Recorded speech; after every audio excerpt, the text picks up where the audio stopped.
Assalamualaikum warahmatullahi wabarakatuh.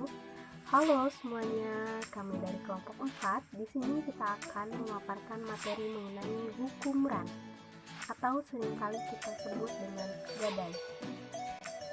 Sebelum lanjut, siapa aja sih pemateri dari kelompok 4? Pertama ada Muhammad Adi Haidir, kedua ada Gina Rahmawati, ketiga ada Tegar Asdi Sumitra, keempat saya sendiri, Sofia Mutiara.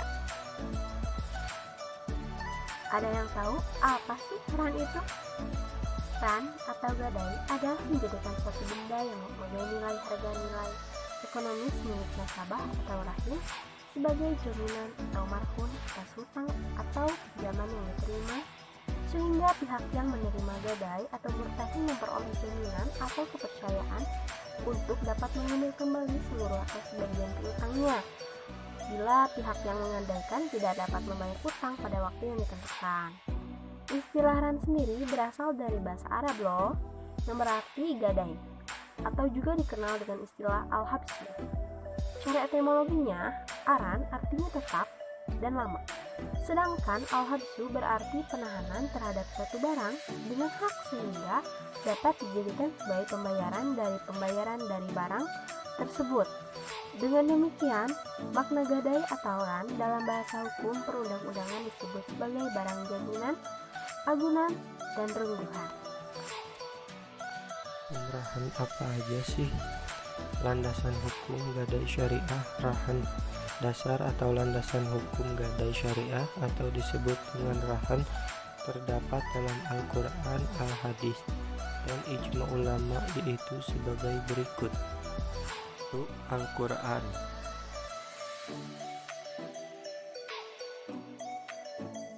Para ulama fikih mengemukakan bahwa akad ar-rahan diperbolehkan dalam Islam berdasarkan ketentuan di dalam Al-Quran surah Al-Baqarah ayat 283, yaitu wa in kuntum ala safarin wa lam tajidu katiban farihanun maqbudatun fa in amina ba'dukum ba'dan falyu'addil ladzi tumina amanatahu wal yattaqillaha rabbahu wa la taktumu syahadah wa man yaktumha fa innahu asimun qalbuhu Allahu bima ta'maluna alim.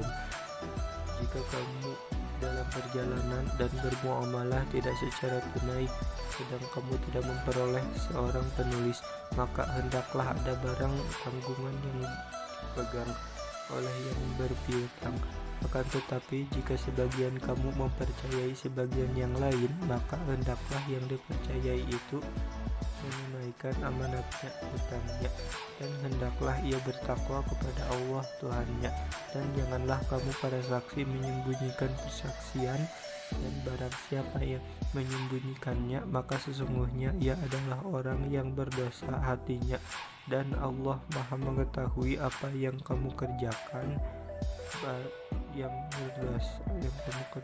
Barang tanggungan itu diadakan bila satu sama lain tidak percaya mempercayai. Surah Al-Baqarah ayat 283. Hadis.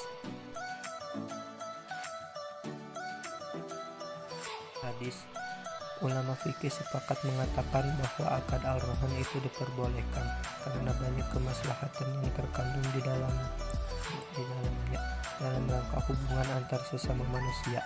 Peristiwa Rasulullah SAW mengarahkan baju besinya merupakan kasus al-rahan pertama dalam Islam dan dilakukan sendiri oleh Rasulullah SAW, sebagaimana diriwayatkan oleh hadis Bukhari, yaitu yang artinya dari Aisyah, sesungguhnya Nabi SAW memberi makanan secara tidak tunai dari seorang Yahudi dengan menggadaikan baju besinya. Hadis riwayat Bukhari. 5.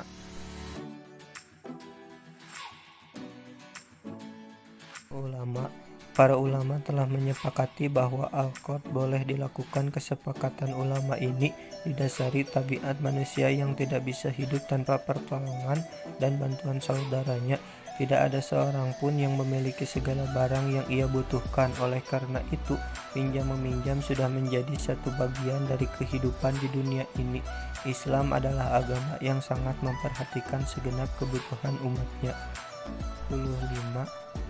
Strip DSN MUI Strip 3 Strip 2002 Tanggal 26 Juni 2002 dinyatakan bahwa pinjaman dengan menggadaikan barang sebagai jaminan hutang dalam bentuk rohan diperbolehkan. Jumhur ulama berpendapat bahwa rohan disyaratkan pada waktu tidak berpergian maupun pada waktu berpergian. Dewan Syariah Nasional. Rukun dan syarat ran. Ran atau gadai memiliki 4 rukun. Pertama, rahin, kedua, murtahin, ketiga, marhun, dan keempat, marhun bih. Rahin adalah orang yang memberikan gadai, murtahin adalah orang yang menerima gadai, marhun atau ran adalah harta yang digadaikan untuk menjamin utang, marhun bih adalah utang. Menurut jumhur ulama, rukun gadai ada 4, yaitu akid, sigot, marhun, dan marhun bih. Ada beberapa syarat yang terkait dengan gadai atau ran. Nah, syarat ran yang pertama yaitu akid. Akid dalam gadai yaitu rahin dan murtahin. Rahin dan murtahin adalah ahliyah atau kecakapan. Kecakapan menurut Hanafiyah adalah kecakapan untuk melakukan jual beli sahnya gadai. Pelaku disyaratkan harus berakal dan mumayyiz. Kedua, syigot. Sigot gadai tidak boleh digantungkan dengan syarat dan tidak disandarkan kepada masa yang akan datang. Hal ini karena akad gadai menyerupai akad jual beli, dilihat dari aspek pelunasan utang. Apabila akad gadai digantungkan dengan syarat atau disandarkan kepada masa yang akan datang, maka akad akan fasid, seperti halnya jual beli Syafi'iyah. Berpendapat bahwa syarat gadai sama dengan syarat jual beli, karena gadai merupakan akad maliyah. Dan yang terakhir yaitu marhun. Para ulama sepakat bahwa syarat-syarat marhun sama dengan syarat-syarat jual beli. Artinya, semua barang yang syah diperjualbelikan sah pula digadaikan.